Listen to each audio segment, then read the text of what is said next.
Je reçois un peu ces derniers temps-ci déjà beaucoup récurrent, de façon récurrente, plusieurs personnes dans mon inbox. Et ces personnes dans mon inbox se plaignent généralement que leur portefeuille a été hacké.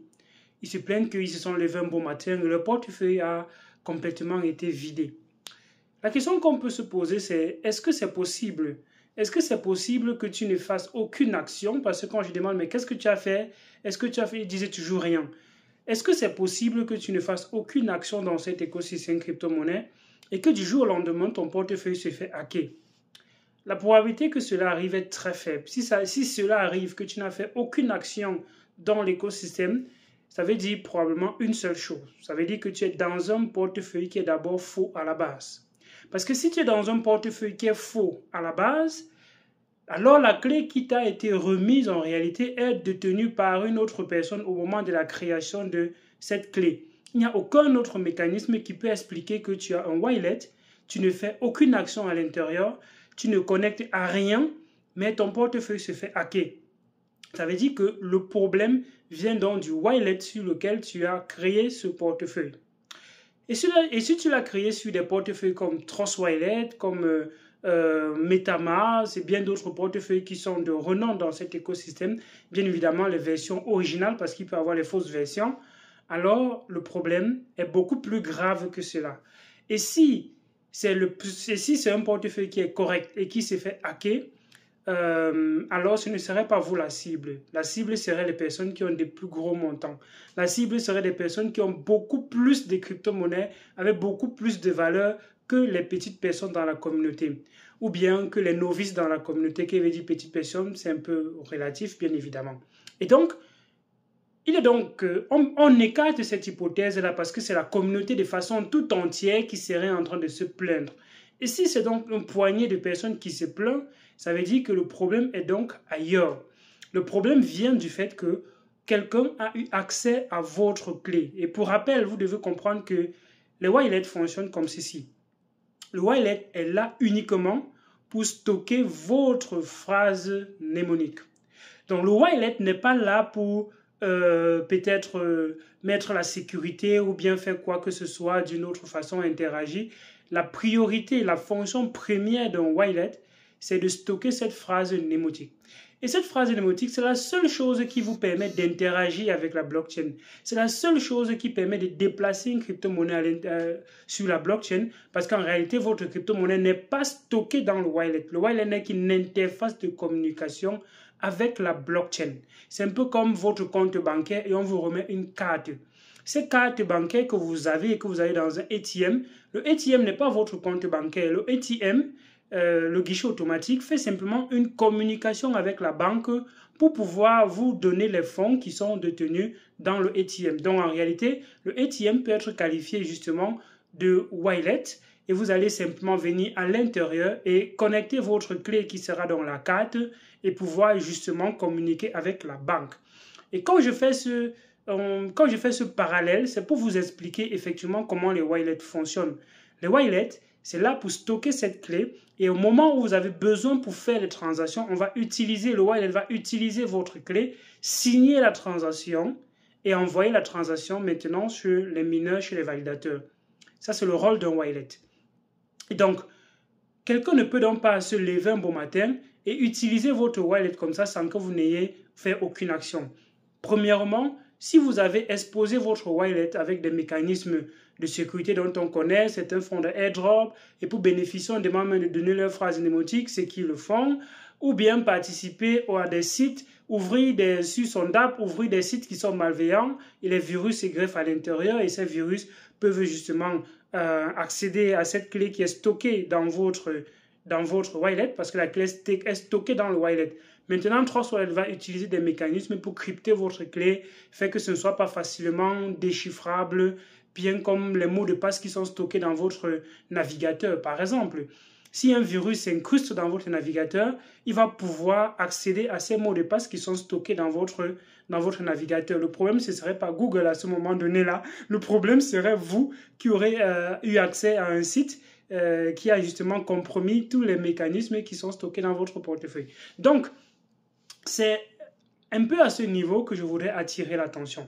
J'attire l'attention sur le fait que si tu n'interagis pas avec le protocole qui soit malveillant, alors il n'y a pas de raison pour laquelle ta clé se ferait hacker.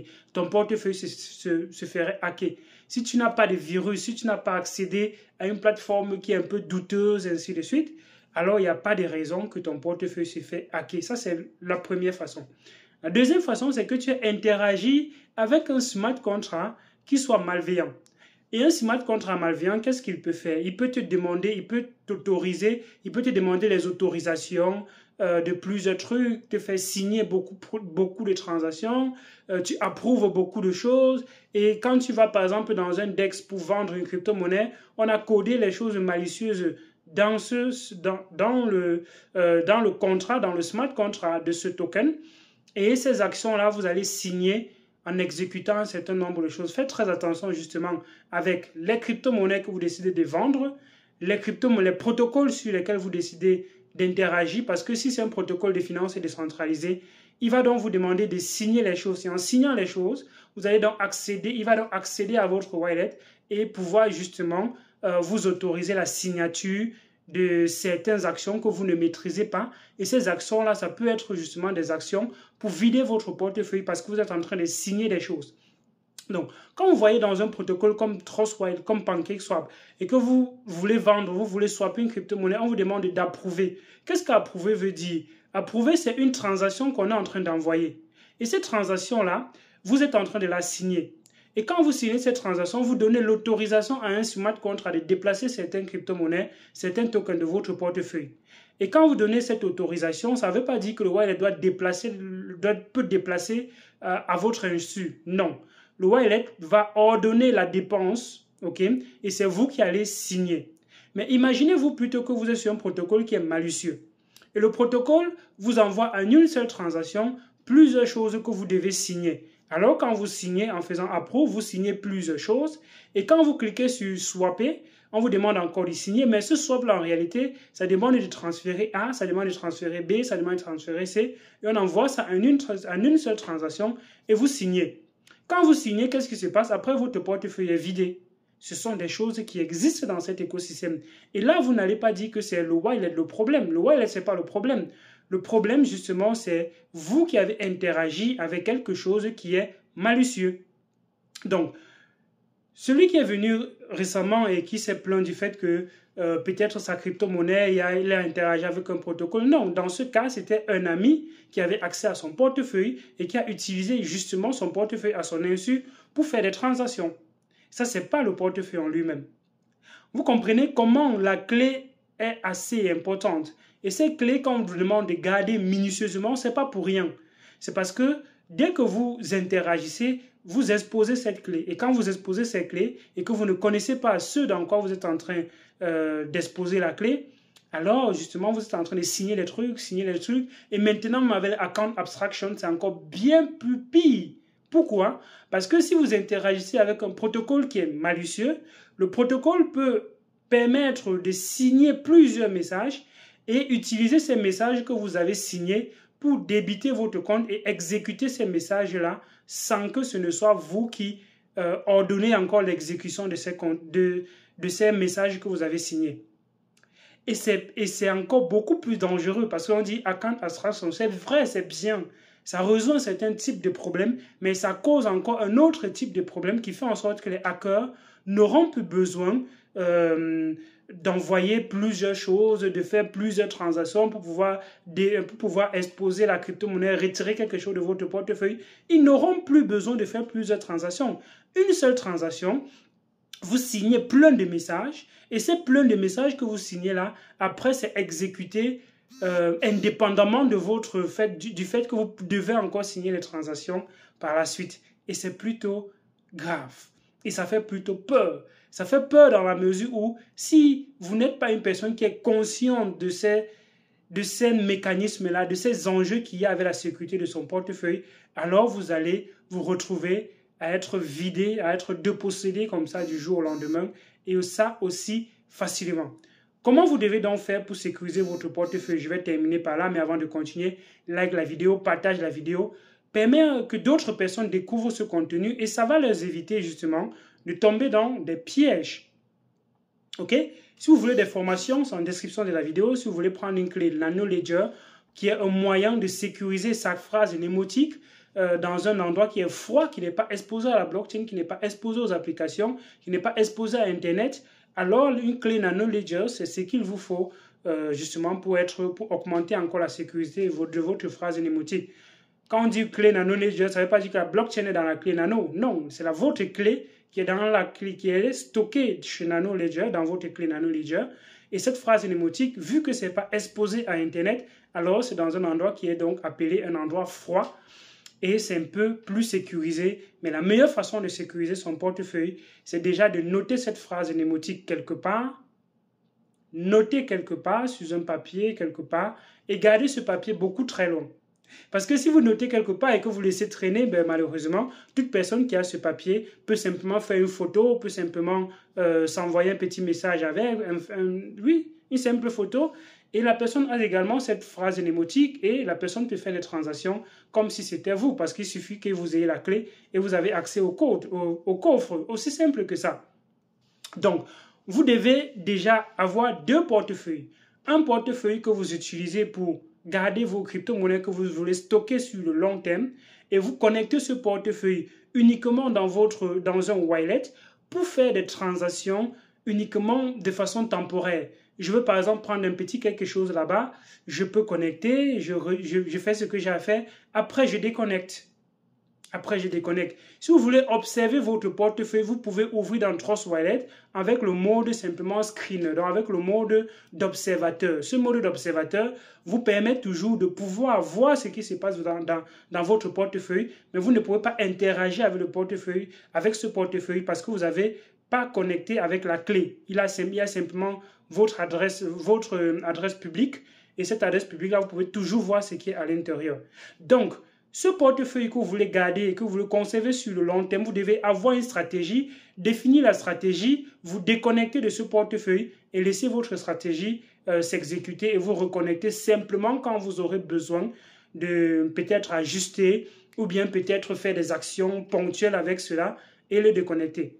Deuxième portefeuille maintenant, c'est le portefeuille avec lequel vous allez interagir. Vous pouvez participer au airdrop avec, vous pouvez faire les... On ne participe pas au airdrop avec le même portefeuille sur lequel on veut stocker ses crypto-monnaies. Non, on a un portefeuille de airdrop. Une fois qu'on a fini des airdrops et qu'on a récupéré quelque chose, on le transfère vers un portefeuille qui sera le portefeuille où on peut maintenant exécuter les daily transactions, ces transactions quotidiennes. Si on veut faire des transactions d'envoyer dans Exchange, sortir par-ci, ajouter la crypto-monnaie, acheter la crypto-monnaie, ainsi de suite, c'est avec ce portefeuille-là que vous allez faire les interactions. OK? Troisième élément pour maximiser la sécurité, mettez les mots de passe dans vos différents wallets. Premièrement, c'est un mot de passe qui a une série de chiffres. Deuxièmement, c'est votre empreinte numérique. Cette empreinte numérique-là va vous permettre de signer les transactions à deux niveaux. Premièrement, on va utiliser votre clé pour pouvoir crypter votre mot de passe à l'intérieur. Deuxièmement, on va avoir besoin de votre empreinte pour pouvoir valider les transactions. Approuver, sécuriser la validation, activer la validation des transactions par mot de passe.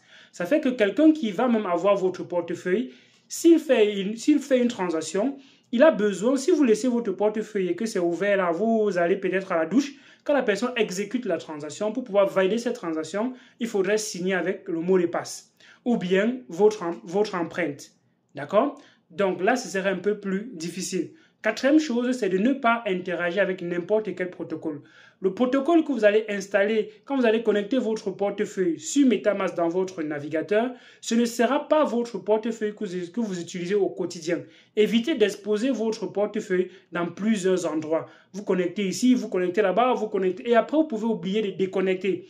Quelqu'un accède à votre navigateur, les extensions sont là, c'est ouvert et il peut faire les transactions avec. Si vous avez une fois rentré le mot de passe quelque part, faites très attention avec ça. N'exposez pas votre portefeuille principal dans plusieurs endroits.